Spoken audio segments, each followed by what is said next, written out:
we have a fully functioning pen. But do you know what I really wanted when I first started lifting? I really wanted someone to talk through their program. I wanted someone to talk through their week of programming. I wanted to know their split. I wanted to know why they selected certain movements, why they placed certain movements, where they've placed them, or just generally how they train. Well, in today's video, I'm going to show you exactly that. I'm going to let you in my training. I'm going to let you in my programming. You're welcome. But I'm basically going to go through my whole week. So I'll show you my split, exercises, intensity methods, etc, etc. So without further ado, let's get a coffee first. We need to be caffeinated before this. Coffee. Better. Here we go. This is my first session, which is going to be a pull session. So without further ado, we're just going to get into how I program. First exercise. So we're going to why we place pull at the start of the week, because I have a rest day and then this is the first session of the week. I'm prioritizing my back. So if you want to prioritize something, make sure you hit it when fresh. Example, rest day then back, rest day then chest if your chest is a weak area. Very simple. But first exercise is one with very high stimulus, but also comes with very high fatigue. So the reason why I place it at the start of this workout, which is going to be the bent over row, the reason why I place it at the start of the workout, because if I place it like third exercise in, I'm just a little bit screwed. So it's got very high stimulus, but also comes with high fatigue. So it makes sense to attack this when fresh. Now this is going to be done in 2 sets. It's going to be done in a loading set and a back off set. So total 2 sets. One's going to be a heavier set, one's going to be a lighter set. Very easy, right? So this is going to be a horizontal movement. This is really going to attack my rhomboids, my traps, some lats as well, and some erectors. Now this is going to be done around 1 rep in the tank. So most of these movements are going to be 0 to 1 RER. This is just going to keep 1 in the tank. Just because it's got a lot of stimulus, but it also carries a ton of fatigue. I will take this closer to failure when I'm approaching my overreaching week. This will go to failure. But right now I'm in week 3, so I just keep 1 in the tank. So this is a horizontal pull. Next up we have a vertical pull. Now this is going to be attacking the lats. So this is going to be attacking the lats in the form of a lat pull down. Whenever you're thinking lats and whenever you're looking at the fibers of the lats, they run vertically. So the best way to hit your lats is going to be in a vertical plane. It's going to be from kind of up to down. So we're going to do this for 2 sets, and this is going to be in a 10 to 20 rep range. The reason why I'm going to hit it at a 10 to 20 rep range is my lats get absolutely fired up. Or Lewis lit, that's a Suits reference right there. From high rep lat work, I get a lot from that rep range. And it's the same here, I get a lot from this rep range with a bent over row. I also get a lot from this rep range with a bent over row. So it kind of makes sense just to explore a plethora of rep ranges. I like that word, plethora. Plethora. So again, we have rhomboids, traps, lats, erectors, lats mainly. Use some rhomboids as well. And then we have a horizontal pull in the form of a cable low row. Now this is going to be done in a 10 to 15 rep range. Again, 2 sets. Now understand with any of these movements, I can take less than this and I can take more than this. So all of these are just going to be kind of auto-regulated. And that kind of means just going off feel. This means that my total back work is going to be 6 sets for this session, which some would call low, some would call high.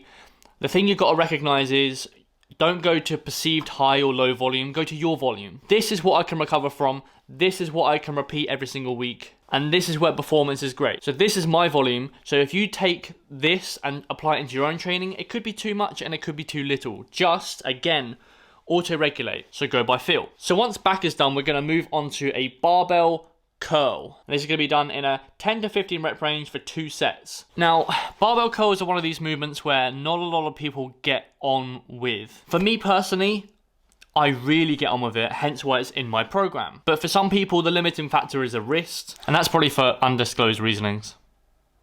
But barbell curls really light my biceps up, hence why they're in my program. And there'll be different movements that might not suit you. There'll be different movements that you really like and get a lot from, and some people just don't. Now understand, there's not a best exercise for everyone, but there could be a best exercise for you. So this is going to be a bilateral movement, so 2 at a time. Next up, we have a single unilateral movement, which is going to be a single cable curl. This is going to be a kind of a single D-handle curl. It's really like a single cable Bisayan curl, but this is going to be done in a slightly lower rep range, 8 to 12 for 2 sets. Any unilateral movement you might want to explore a lower rep range just from an STR standpoint. STR is stimulus to time ratio. So with a barbell curl, doing 10 to 15 reps could take like, say, a minute. If you did a single cable curl and you had that in this kind of 10 to 15 rep range, this could take like a minute per arm. So if you're limited on time, placing it in a lower rep range is a-okay. And again, you're just exploring different rep ranges here as well. So 2 sets, so 4 total sets of biceps. So now the biceps are waxed and floxed. We have the cable upright row. Now, the upright row is one of the movements where, again, not a lot of people get on with. Understand that I don't get on with a barbell upright row. I don't necessarily get a lot from a dumbbell variation either. However, a cable variation I get on with a lot. Again, hence why it's in. So this is going to be done in a 10 to 15 rep range, and it's going to be done for DOS sets. That means 2. So we're going to go 1 RER, 1 RER, 0 RER, 0, 0, 0. So basically RPE 9, RPE 9, RPE 10, RPE 10, RPE 10, RPE 10. So all out failure from here onwards. And that is 12 total sets for pull done. Next up we have push. I don't know why I sounded so serious. Next up we have push. Now again, this is programmed in a way where it's prioritizing my weak area, in this case, my delts. Now as established, I am training for men's physique, so legs are on the back burner. My back, my delts, and my arms are all going to be prioritized this mesocycle, or this training block. So we place them at the start of the workout, or at the start of the week. So first exercise of this push session. If you say push session really quickly, it sounds like push session. Push session. Anyway, the first exercise is going to be a cable lat raise, specifically a cuffed cable lat raise. For years I used to think I can't feel my delts when I'm doing a lat raise, then I realized that I was doing it with dumbbells. I switched to a cuffed variation and it was amazing. So understand that I've been training for 11 years and only around 6 months ago did I recognize that a cuff variation was best for my delts. So again, understand after 11 years of training, I still screw up, like all the time as well. But it's okay. It's okay to screw up. You can still gain muscle while screwing up. And screwing up is experience. But anyway, the cuffed cable lat raise is going to be done in a 10 to 15 rep range, 2 sets. Delt work is really best suited in a higher rep range. So if you are going to program delts, have that in mind. Next up, we have a rear delt row in a 15 to 20 rep range for 2 sets. Now understand we have like a lat raise variation, and then we have kind of a row variation. So these are going to be kind of medial delt or side delt, and these are going to be kind of rear delt. So we're just attacking the delt at different angles. Now understanding this next one, we are actually going to hit the delts again. However, it's going to be indirect. We don't really count it in the sets. If you wanted to get really technical, you can count them as half sets, but I think that's getting a bit too technical and it gets a bit complicated. So we just stick to direct sets. Also, if you repeat the training block over and over again, you don't really need to count the indirect sets. Anyway, next up we have the incline press. We're going to be doing it for 2 sets. This is going to be at a 45-degree angle. So this is going to be 2 sets, 1 loading and 1 back off. So 7 to 10 rep range and a 10 to 20 rep range. Then afterwards, we're going to be doing 1 set at a 15-degree incline. So 3 total sets for chest. And again, all in a pressing movement. We're not going to be doing any flies here, mainly due to lack of stimulus and SFR. We do flies later on in the week, but I'll explain why we do that later on in the week. But right now, 3 sets total for chest, and this is enough just to get my chest absolutely fired up. Now again, we'll go back to the point that you could need way more than this, or you could need way less. Understand this is enough for me to recover from and progress from. Also understand we're hitting things in multiple different angles. You will see this across this push session. So we're basically just hitting everything at multiple angles. Like here, 45 degree, we have 15 degree. Here we've got like a row variation, we've got like a lat raise variation. So we're covering all bases here, and they're all in different rep ranges as well. But next up, now we've completed our chest portion of the workout, is going to be our tricep variations. Now I did say that we are prioritizing our back, our shoulders, and our arms. Now understand, on this day we are going to be prioritizing our delts. On the other day, the other push variation, we're actually going to be hitting our triceps first. If I was really gunning my delts, I would have them first on both days. But since we're prioritizing them both, we just alternate. Next, we have a dumbbell skull crusher. I said before about the upright row and not getting on with a barbell or dumbbell, so switching to cables. It's the same here, really. I don't really get on with a barbell variation of a skull crusher. But since swapping to the dumbbell variation, man, my word, they feel great. Also allows your wrist to move freely, so you can really kind of find where you're feeling the tricep the most by just twisting your wrist. I don't know why I went high pitch there. Wrist. But that's going to be done in a 10 to 15 rep range. Again, common theme, 2 sets. I just mainly get bored after 2 sets. After 2 sets, it's just like, when the hell is this over? And I can't really get in the zone. I do go past the 2 sets, but sometimes it's just like, I'd much rather have different exercise variations and then hit them with 2 sets. But next up, we have a tricep push down in a 15 to 20 rep range. Again, common theme. Now again, high rep range because they are bilateral movements. Also, my triceps react very, very well to high rep work. So that is 4 total sets of triceps, and then we move on to calf raises. I'm not going to give you any pointers here because my calves are puny and pathetic, and I've got high insertions, so it makes them look very, very small. And I don't really know why I bother training them, because every time I try and train them, or every time I try and train them progressively, they just don't grow. So yeah, we just plug it on to the back end of push. But anyway, again here, 0 RER, 0 RER, 1 RER, 0 RER, 0, 0, 0. 0 to 1 RER. Again, I have the ability to auto-regulate, so if I feel like I want one more set, I can. If I feel like these sets are just too much, I can take some away as well. I can be very auto-regulated and listen to my body. If I've had a poor night's sleep, then I just take some away. If I feel very, very good, we add more in. Anyway, I'm very hungry. I realise I haven't had breakfast. I'm going to go make some breakfast. Don't heed solemn hurt. Don't when it calling me. Darkness is novelty, but still pray it don't swallow me whole. Hope God in all of these verses in ponderance. Her surface is faltering, but I'm constantly wandering through its cracks and its crevices. Welcome back. The bacon medallions are quite a staple in my diet at the minute. Bacon medallions, hot cross buns. Whilst Easter is here, is just...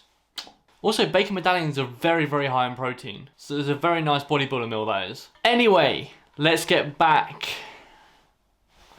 to business. So we've had push, we've had pull, and now we have legs. So these are going to be 3 days in a row. There's going to be no rest day in between any of these. First on the agenda, we have some quads in the form of a high bar back squat, and these are going to be heel wedged as well. So we're going to raise the heel with a yoga wedge. It's just going to make it more quad dominant. This is going to be done 3 sets in a 7 to 10 rep range. These absolutely light up my quads. They're very stimulative, and also they come with a lot of fatigue, hence why they're placed first. If I have a high bar back squat like kind of here,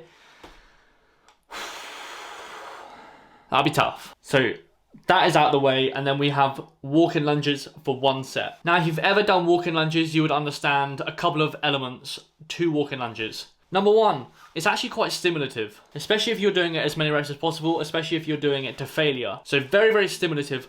Also, if you are trying to look after your heart health and you don't have the ability right now to do some cardio because the gyms are shut, involving something like this that gets your heart rate elevated is nothing but a good thing. So integrating things like this that both cause stimulus and also contribute to your heart health is, in my eyes, a fantastic movement and should be involved in any program. Now, it doesn't necessarily mean that walking lunges have to be involved in a program. It just means any movement that does that would be quite a good thing to program. So that's 4 total sets of quads. And technically the walking lunges does hit a quite a significant amount of glutes, and you'll know that if you've ever done walking lunges, because the glute DOMs the next day are absolutely savage, like 21. Next up, we have the cuffed leg curl in a 10 to 15 rep range for 4 sets. Now understand, with leg training, it's the only session that I can go plus 2 sets. With push, with pull, I can't do anything more than 2 sets. But with leg training, I don't know what it is, I don't actually mind it that much. I think it's from the standpoint of I can't be asked to set anything else up, especially in the garage gym. And this is actually my only leg training of the week. These are my only leg sets of the week. I only train legs once per week. Again, as stated, don't show your legs on stage. You do show your back, your delts, your arms, your chest, etc, etc. So I'm only really prioritizing the show muscles. When I completed my show, I will go back to twice per week leg training. But for now, I'm in a massing phase. I'm doing my best just to maintain my leg size. This volume will actually have to move up when I go into my fat loss phase, just because it takes a little bit more sets to maintain my leg size. When you're in a massing phase, you'll be very, very surprised how little amounts of total volume you need to maintain your muscle mass. In this instance, 4 total sets of hamstrings and 4 total sets of quads. Next up we have the cable shrug. Now again, we're prioritizing back, shoulders, delts, we're prioritizing this whole top line. So on this leg day, we can actually involve some shrugs just to bring up that top line. This is going to be done in a 15 to 20 rep range for 2 sets. But again, I don't really get on with barbell shrugs, but I do get on with a cable shrug. So 2 total sets for traps. We also do calf raises and I do crunches. I actually do this as a superset. So I do one and then the other and then one and then the other. Just because rest times between the two are very low. So I'd rather do a calf raise, do a cable crunch, do a calf raise, do a cable crunch. Just from a STR standpoint. I don't need 2 or 3 minutes to recover from a calf raise. I don't need 2 or 3 minutes to recover from a cable crunch. I might need 2 or 3 minutes to recover here, but certainly not here. So we do calf raises in a 10 to 15 rep range for 3 sets. We then do the cable crunches for 3 sets in a 10 to 20 rep range, and that is my leg training done. Now, intensity. 1 RER, 0, 0, 0, 0, 0. Greg Doucette. Greg's a funny dude. But again, I have the ability to plus and minus sets if I need it. And after these 3 days, I'm pretty screwed. So I do have a rest day. So now we have our 3 days of very, very hard training. We now have the rest day, the growth day, the recovery day. Now, I think people really get rest days wrong. I really think that people see rest days as regression. I really think people see rest days as a day for decreased expenditure, which means you have decreased food. But in my personal opinion, it's progression and it's a day where you should keep calories fairly similar. So what is a rest day? What is it meant to do? You're meant to recover for your next phase of training. So if you decrease your food for 1 day because you think that you're not expending much calories, you're actually denting this. Calories are fuel. Calories make your training performance higher. They have the ability to make you recover faster. So don't decrease it. Keep it the same, or in some instances in a fat loss phase, you can actually increase to maintenance, which means you do this. You recover for your next phase of training. You don't just eat your food and then all of a sudden you utilize that food. You eat that food and then you use it 24, 36 hours later. Number 2 thing, people see it as a regression. But as soon as you flick the mindset and say, this rest day is fueling me to be a better bodybuilder, to be a better person. Because on rest days, you can do things with family. You can do things outside of the gym. You can be more productive at work. You can just chill out with your significant other. It is definitely not a regression. It is a progression. And again, you're still setting yourself up for the next phase of training. So the main takeaway here, think of rest days as progress. Sleep more, eat more, relax more, chill out more. More rest days, more life. And speaking of rest days and more food, I'm hungry again. So I'm gonna go and eat. Kind of makes sense, right? If you're hungry, you should eat. But that's what we're gonna do. Time for meal 2. That kind of rhymed, didn't it?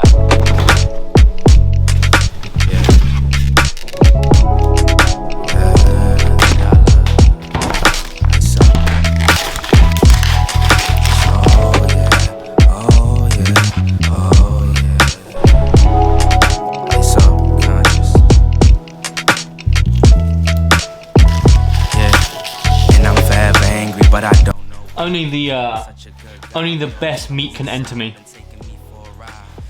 That did not come out right. I've been talking to God, I need someone to guide. Oh well, fuck it, I tried. A lot of shit on my mind. I've been thinking of time, cause I've been taking my time. Just trying to sit in the wine, trying to sip on some wine. Falling out of line, feeling like I'm running out of time. Every day the same shit because I'm looking for a sign. Instead of chasing it, the good or the bad, I'm embracing it. If you make it bad, yeah, then you gotta lay in it. Reality, For this meal we have fillet steak.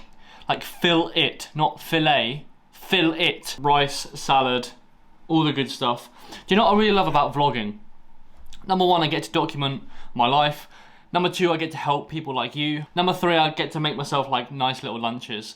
Like before vlogging, I just didn't really care about food, and then every time I video myself, I make a bit more effort, you know? Also got the best drink. It does contain calories, but I mean, it's only like 70 calories, and the lemon one of this is just... Anyway, I'm gonna enjoy this. Okay, so now I've had that absolutely exquisite meal, we're gonna get into our next session of the week, which is gonna be a pull session. So we did pull, push, legs, we then had a rest, and now we are attacking pull again. So without further ado, let's get into it. I might bring you a little bit closer.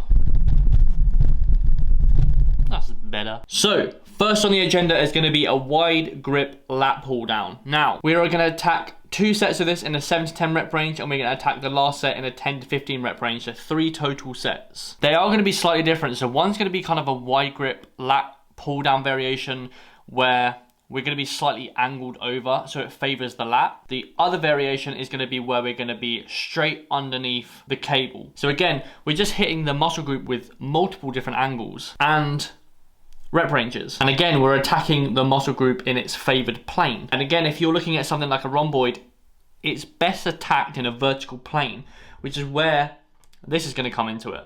So the cable low row, we're going to attack this for 2 sets, 10 to 20 rep range. So this is a total of 5 working sets for back. So understand, for my week, my back work comes out to around 11 sets per week. And that's all I can really recover from. And again, if I feel like I can do more, I can auto-regulate. If I feel like I need to do less, auto-regulate. After this, we are going to do the incline cable curl variation. It's quite exquisite. It's allowing your bicep in a fully stretched position and then a fully contracted position. It really favors the elbows nicely as well. But we're going to attack this in a 10 to 15 rep range, 2 sets. And then straight after that, it's going to be a single arm hammer curl in an 8 to 12 rep range for 2 sets. So 4 total sets for biceps. Now again, we keep the theme. If you're doing something unilaterally, you might want to consider bringing the rep range down just from an STR standpoint. Also, again, hitting it in multiple angles. So here we're hitting it in the bicep in a fully stretched position, and here we're actually working it in a kind of hammer variation. So attacking more forearm here as well. So playing around with grips is actually a very good way to attack muscle groups in different ways too, as well as angles, as well as rep ranges. Next on the agenda, we have a cable lat raise in a 15 to 20 rep range. We're going to do this cuffed, like the first variation earlier on in the week, but we are going to have a different rep range. It's going to be in a slightly higher rep range for 2 sets. Now notice with most of the programming, there's a very, very rare case where lower rep ranges are at the back end of the workout. Number 1, you're very fresh here. Number 2, you tend to place smaller muscle groups or ones you least prioritize at the back end. So you'll nearly always see, not all the time, but you'll nearly always see a program start with lower rep range and then graduate to higher rep ranges. Again, I say nearly always because there is actually a lower rep range here. But again, we've explained the rationale why we put this in this rep range. And last but not least, we have a cable high delt row. Now basically that's going to attack my rear delt, again in a rowing fashion. I don't really respond to a fly variation, mainly because I look very, very weird, but I just don't connect to a kind of a rear delt fly variation. It's nearly always a row variation, like a face pull. And this is basically a face pull just with a very wide grip attachment. 15 to 20, 2 sets. So it's 4 total sets of delt here. And again, all 0 to 1 RER. We have 1, 0, 0, 0, 0, 0. I need to work on that. And that is pull done. Okay, so next up is gonna be push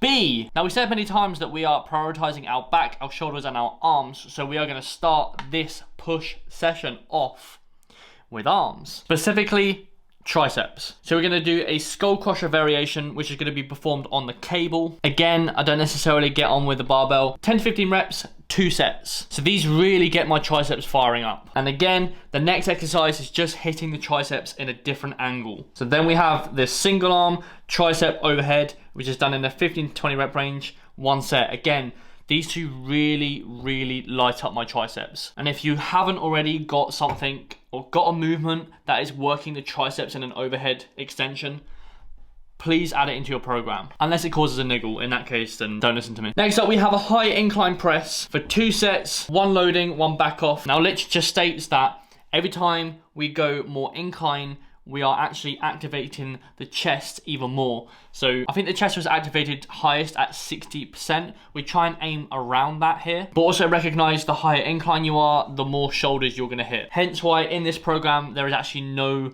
delt work at all.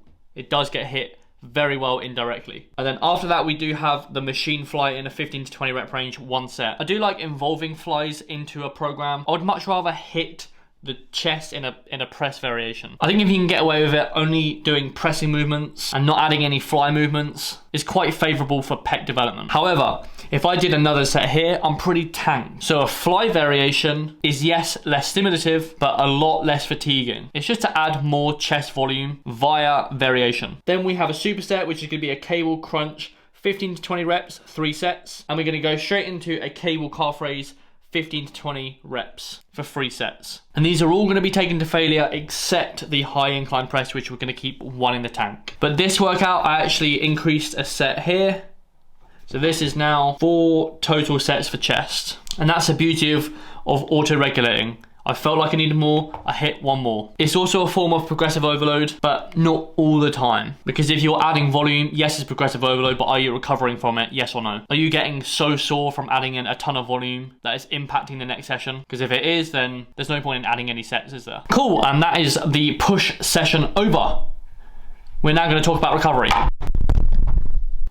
Recovery. So when we're talking about recovery, we're really thinking of 4 main things. And these are in order of importance. So at the top is going to be the most important, at the bottom is going to be the least important. At the top we have train within your MRV. MRV means maximum recoverable volume. So if you're training too much, understand that you are going to be under recovered. Things like your HRV is going to be off. Things like your sleep is going to be off. Things like your stress management is going to be off. General tiredness is going to be off. So if you train too much, you are going to get side effects of training over your MRV. So it's very important we train within our MRV. So basically, in essence, listen to your body. Start very low with your volume and then adjust. Don't go up here because you can't go down unless you deload. Next up, we have sleep and stress management. So this is very important. Are we sleeping 7 to 9 hours per night? Do we wake up feeling fresh? Do we feel like a zombie the whole day? Because if we're feeling like a zombie the whole day, are we really going to give it our all when we're going to train? Probably not. We also have to manage our stress. If you've heard of the word stress is stress, any little stressor could throw off your recovery and throw off your training performance. So for instance, right now, I'm going through a lot of stress because number 1, everybody's going back to the gym in a week. So I have to transition everyone over to their gym programming. And number 2, we're moving house. If you've ever moved house, you know what the stress is like. It's most stressful. But stress management can affect your sleep. It could also make your MRV shift down. So it's very important to recognize when you're stressed so you can play around and be auto-regulated with your training volume to make sure you don't go over your MRV. Next up we have nutrition. If we're not fueling our body, we're going to be under-recovered. Simple as that. It's like I said earlier with a rest day. If we're limiting food, we're not going to be recovered. So keep on top of this and keep on top of your hydration. So keep on top of this. Training days and non-training days. We also have to keep an eye on hydration because if we're going into a session dehydrated, we're going to be under-recovered. So make sure hydration is on point. Typically, for the most part, a very general recommendation would be 3 to 5 litres. So make sure you get that in and you will not be under-recovered. Last but definitely least is going to be supplements. Things like ashwagandha, things like 5-HTP, things like melatonin will help sleep and stress management. However, if you do not get these nailed without these will not help. So understand if you are looking straight at these but not assessing this, you're not assessing this and this, these will do nothing. Absolutely nothing. However, if you have this in check, these will do something. And that's Recovery 101. If you have taken something away from this vlog, make sure you check out the other vlogs where we maneuver round the maze that is hypertrophy training. So make sure you check that out. Make sure you subscribe. And if you feel like you cannot program yourself, we have training templates that are out right now. I'll put the link down below. It'll be under training templates. And they'll basically be templates to show you how to program and guide you through your training so you can build muscle and feel more confident in and outside of the gym. They'll adjust your volume for you. They'll adjust your intensity for you. They'll auto-regulate for you. It can pick movements for you. It can do everything. But in any case, I will see you in 5 days. I hope you're all well.